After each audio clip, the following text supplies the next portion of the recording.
जय गुरुदेव। आइए आज के इस वीडियो में हम लोग भाद्रपद के कृष्ण पक्ष में पड़ने वाली एकादशी, जिसे अजा एकादशी के नाम से जाना जाता है, एकादशी का व्रत कब रखना है और पारण का समय क्या है, इसके बारे में जानते हैं। भाद्र मास के कृष्ण पक्ष की एकादशी को अजा एकादशी के नाम से जाना जाता है। पद्म पुराण में अजा एकादशी को बहुत ही पुण्य फलदायी बताया गया है।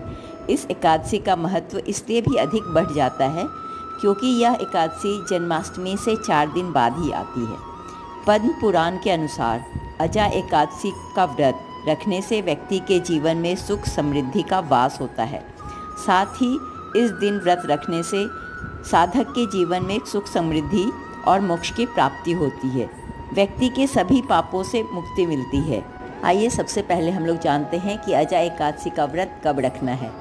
अजा एकादशी तिथि का आरंभ 28 अगस्त को मध्य रात्रि 1:20 पर हो रहा है और अजा एकादशी तिथि का समापन 29 अगस्त की मध्य रात्रि 1:38 पर होगा।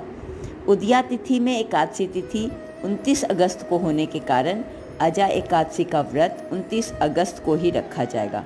29 अगस्त को 2 शुभ योग भी बन रहा है। पहला सिद्धि योग और दूसरा सर्वार्थ सिद्धि योग। इन दोनों योगों को ज्योतिष शास्त्र में बहुत ही शुभ माना गया है। इस दौरान साधक जो भी पूजा पाठ करेंगे वह सभी सिद्ध और सफल होते हैं। इसलिए इस बार अजा एकादशी के दिन दान पुण्य के कार्य करने का दोगुना फल प्राप्त होगा। आइए अब हम लोग जानते हैं कि अजा एकादशी व्रत का पारण का समय क्या है। अजा एकादशी व्रत के पारण का समय 30 अगस्त को 7:34 से लेकर 9:10 तक है।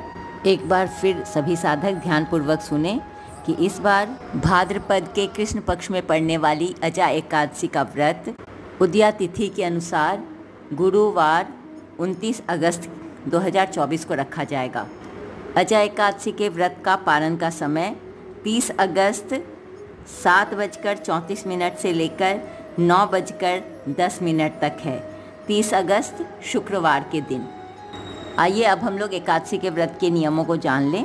एकादशी के व्रत में 3 दिन के नियमों का पालन किया जाता है।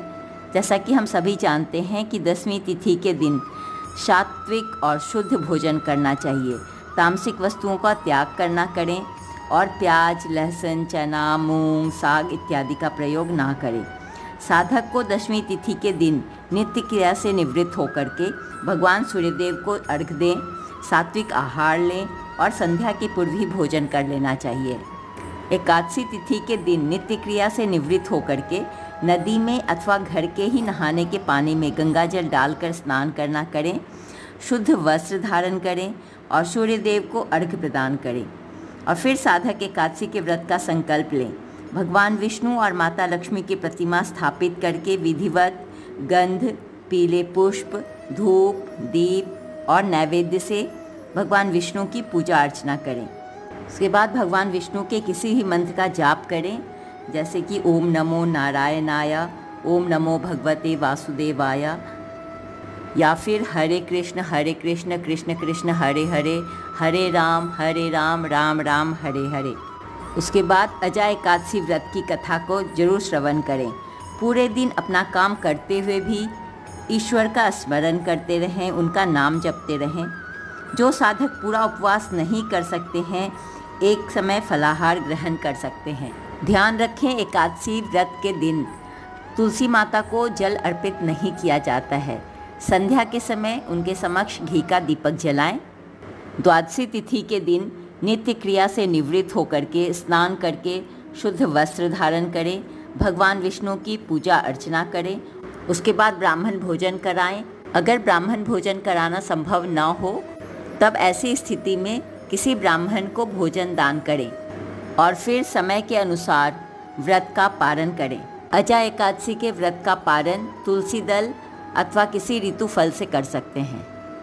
पद्म पुराण के अनुसार जो व्यक्ति अजा एकादशी का व्रत करता है उसे सभी पापों से मुक्ति मिलती है। अजा एकादशी के प्रभाव से व्यक्ति के पापों का नाश होता है। साथ ही इस व्रत के प्रभाव से व्यक्ति को मोक्ष की प्राप्ति होती है। मान्यता यह भी है कि इस व्रत को करने से अश्वमेध यज्ञ के समान शुभ फल प्राप्त होता है।